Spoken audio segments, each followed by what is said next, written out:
Olá pessoal, vamos iniciar agora o nosso módulo 3 falando sobre prisão temporária, né? Iniciar aqui as prisões temporárias, apresentando aqui já os fundamentos. Prisão temporária, ela está prevista na Lei 7960 de 89, tá? Por se tratar de uma prisão cautelar, ela precisa respeitar todos aqueles fundamentos legitimadores, todos aqueles pressupostos que nós vimos lá no 282, toda aquela regra de proporcionalidade para que essa prisão seja legítima, tá? Que isso fique muito claro, tá? Uma prisão que cabe na fase ali investigativa.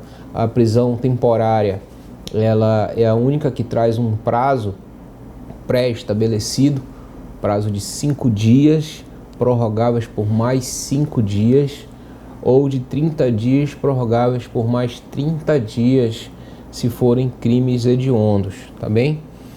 Uma alteração importante, a lei de abuso de autoridade manteve a tipificação da conduta, né, de estender esse prazo indevidamente, e agora com pena de 6 meses a 2 anos para quem prolonga, vai na tela aí, prolonga a execução de pena privativa de liberdade, de prisão temporária, de prisão preventiva, de medida de segurança ou de internação, deixando sem motivo justo e excepcionalíssimo de executar o alvará de soltura imediatamente após recebido ou de promover a soltura do preso quando esgotado o prazo judicial ou legal.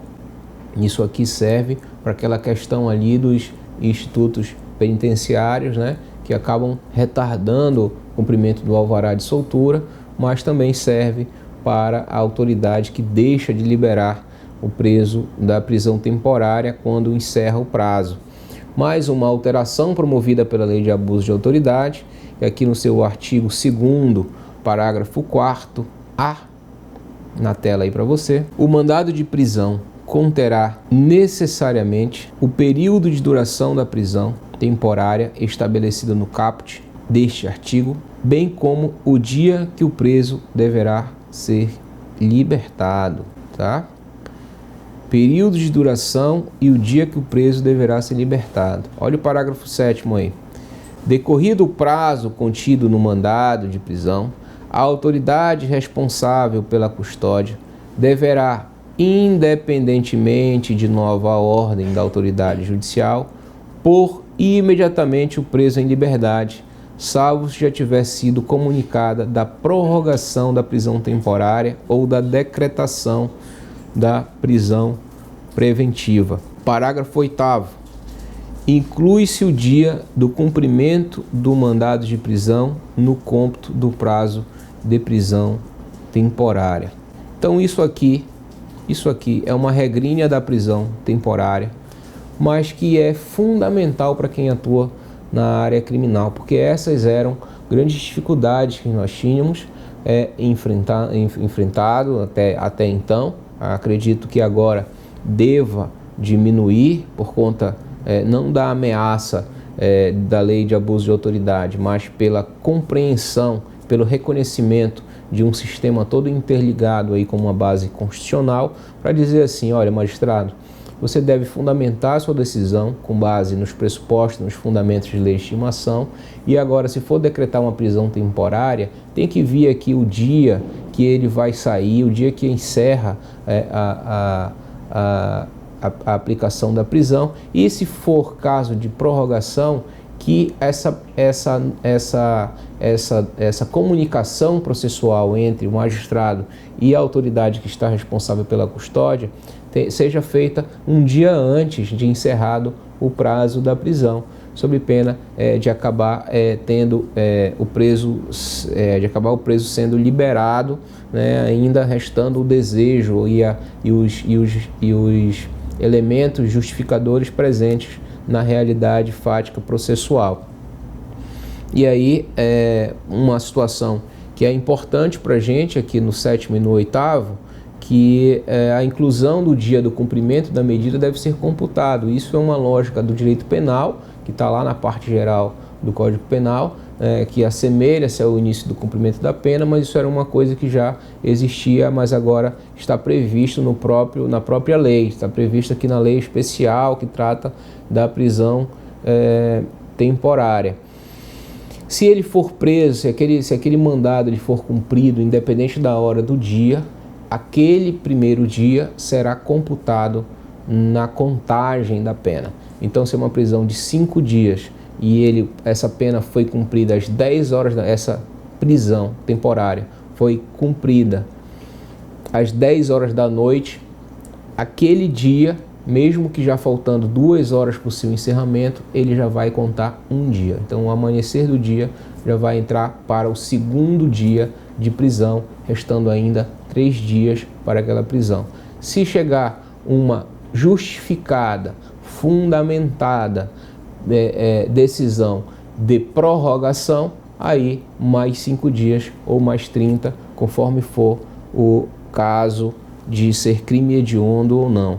Essa questão do prazo é importante desde já fazer a diferença. A prisão preventiva ela não tem prazo, então acaba acontecendo de o magistrado decretar a prisão temporária com prazo, depois prorroga o prazo da temporária e depois que encerra o prazo da temporária decreta a preventiva.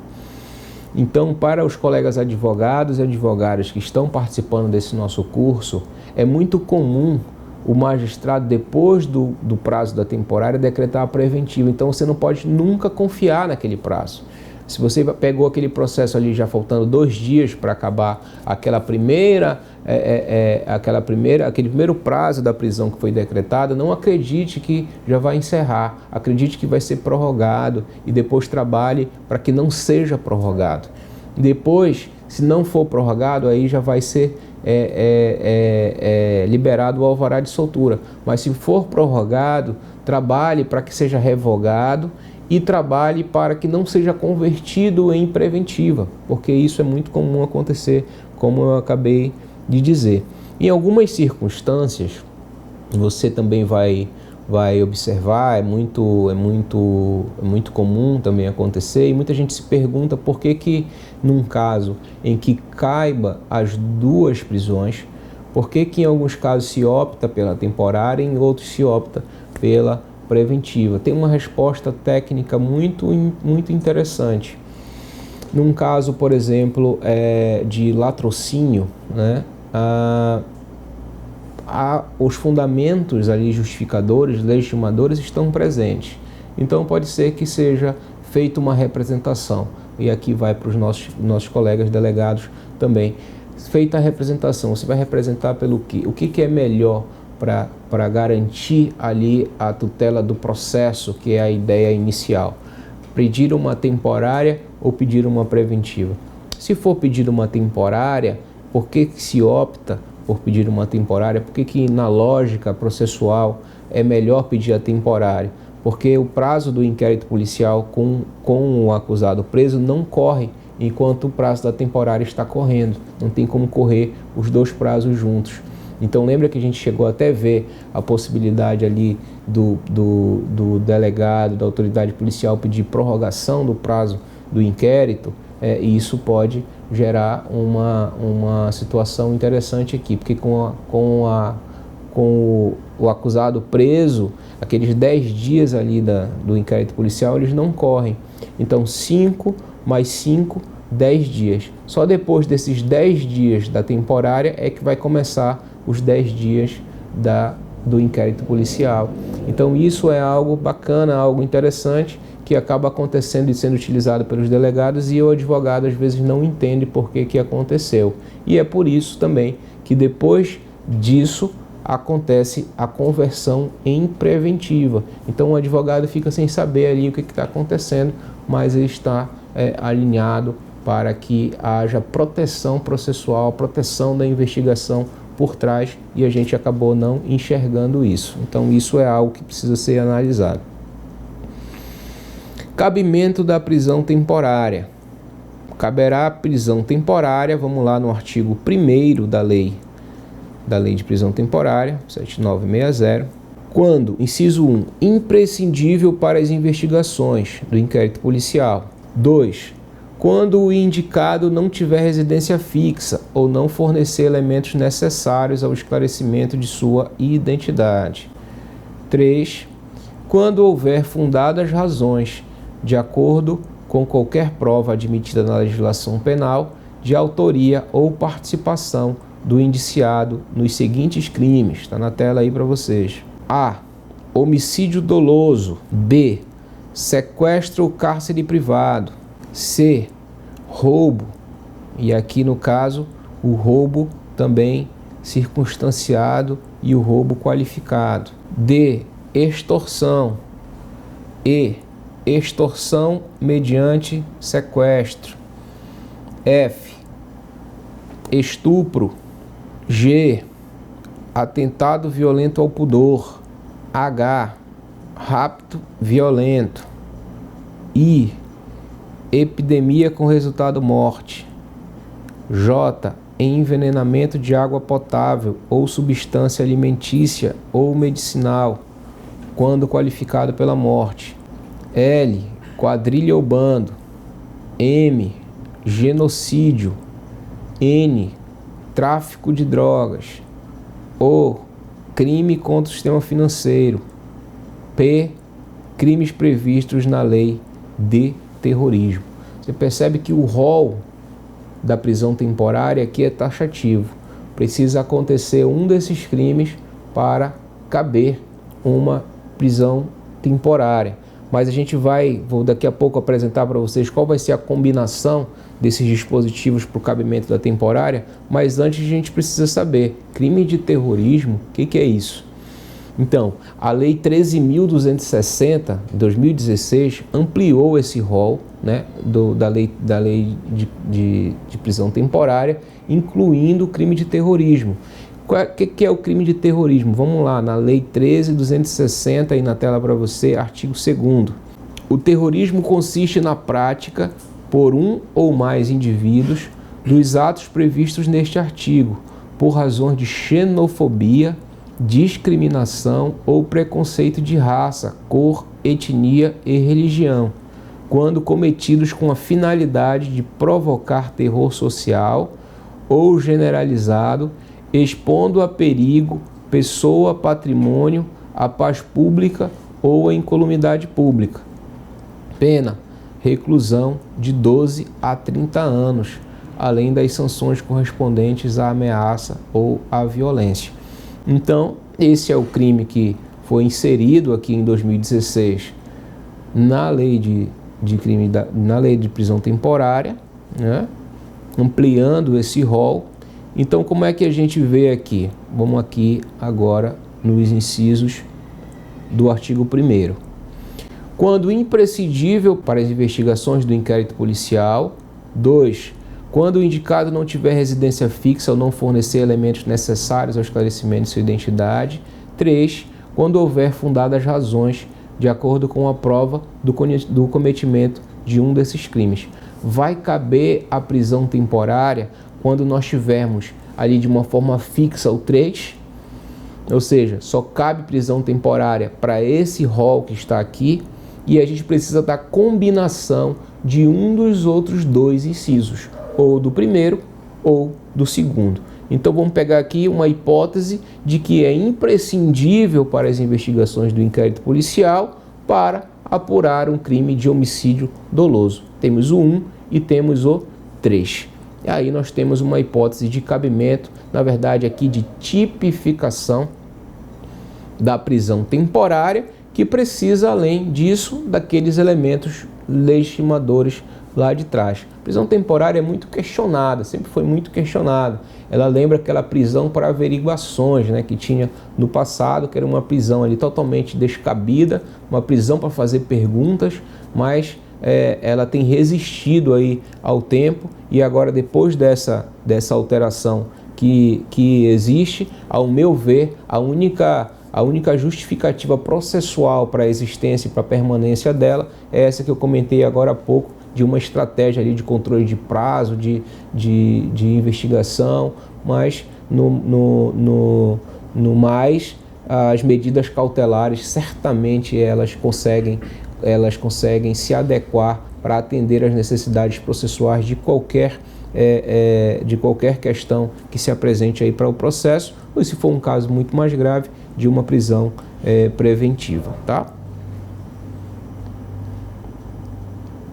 Um detalhe importante aqui para vocês, relembrando, prometi a vocês que nós íamos voltar nesse ponto quando chegasse aqui, como está aqui no material de apoio para você, eu vou ler. O juiz não poderá decretar a prisão de ofício, tá? Então, assim como as medidas cautelares gerais que aconteceu apresentando naquelas fórmulas gerais do início do nosso curso, nenhuma medida cautelar hoje, então, poderá ser decretada de ofício, nem mesmo a prisão temporária, já não podia, a prisão preventiva não pode mais, podia antes, estava prevista ali no 310, e nenhuma das outras medidas, mas elas podem ser, por força do 282, parágrafo 3º, que nós já estudamos, e por força do artigo 2º, parágrafo 3º da Lei 7960, poderá determinar de ofício a requerimento da parte a audiência para a apresentação do preso, né? Aqui, na mesma situação, você pode pedir ali, foi decretada a prisão temporária, você faz o seu pedido de revogação, porque você vai apresentar ao magistrado todos aqueles elementos que apresentam a desnecessidade daquela medida, ou da possibilidade dela ser substituída por outras medidas cautelares que possam ser adequadas, necessárias e proporcionais à realidade que foi posta no requerimento, na representação. E você também tem que pedir, tem que ter um capítulo para você pedir a audiência de custódia. A audiência de custódia, repito, cada vez com mais segurança para você, ela não cabe só na prisão em flagrante, ela cabe na prisão temporária, ela cabe na prisão preventiva, em todas as outras medidas cautelares. Então você fala assim, Aurinei, eu não preciso mais esperar aqueles 5 dias, não preciso mais esperar aqueles 30 dias de um crime hediondo, não precisa. Você faz o seu pedido de revogação, trazendo todos aqueles argumentos que vocês já aprenderam, né, que vocês já fixaram aqui no nosso curso, e aí você pede também a audiência de custódia, porque se o juiz, veja bem, se a magistrado não fizeram no início, antes de decretar, eles precisam, né, ter justificado lá na decisão porque não fizeram, e agora podem fazer até mesmo de ofício. Mas, se não fizerem de ofício, você bota lá o seu pedido, faz o seu protocolo, faz o seu capítulo lá no seu pedido de revogação e, repito, não espere o prazo acabar. Faça isso logo, tá? Essa prorrogação que está prevista aqui, essa possibilidade de prorrogação desse prazo, deve ser como uma decisão, tá? Não pode ser automático. O juiz não pode, na decisão que decreta a prisão preventiva, ele não pode, a prisão temporária, perdão, não pode já fixar esse prazo duplo, não pode dizer assim, olha, vou decretar aqui por 5 dias a temporária e já deixo aqui determinado nessa decisão a prorrogação quando encerrar os primeiros 5 dias. Não pode fazer isso.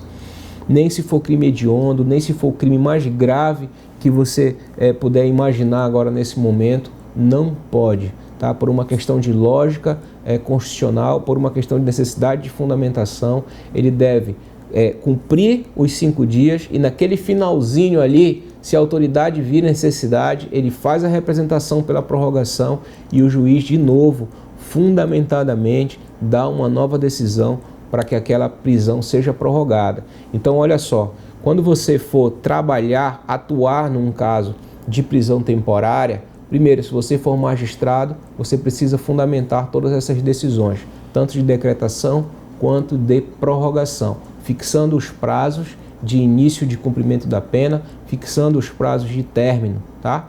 Se você for uma autoridade policial, você deve ficar ali com a responsabilidade de, primeiro, comunicar desde a hora que você cumprir esse mandado, né, de você ficar responsável pela custódia desse preso para soltá-lo assim que acabar o prazo, e para você que conheceu todos os fundamentos legitimadores, para você apresentar esses argumentos na hora da sua representação ali para a autoridade judicial. Então você traz esses elementos e você chega à conclusão de que aquela prisão ali ela é necessária, ela é legítima, e isso facilita a decisão do magistrado. E se você é advogado, você vai avaliar todo esse contexto para apresentar o seu pedido de revogação ali, né, para mostrar a ilegalidade, para mostrar a atipicidade, né, se for um caso que não está preenchido aqui os requisitos da temporária, se for um caso de desnecessidade, de desproporcionalidade, se for um caso que a decisão veio errada porque não apresentou o prazo, se foi o caso de um prolongamento dessa decisão além do prazo,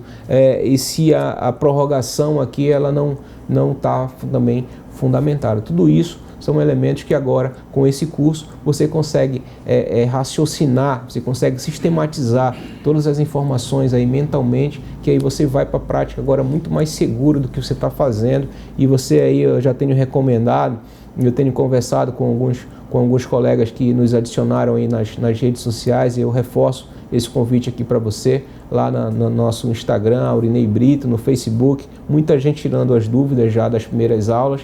Eu tenho reforçado, faça a sua petição já com todos esses elementos, com essas preliminares, com esses pedidos iniciais, que aí fica muito mais fácil, porque eles não têm como mudar.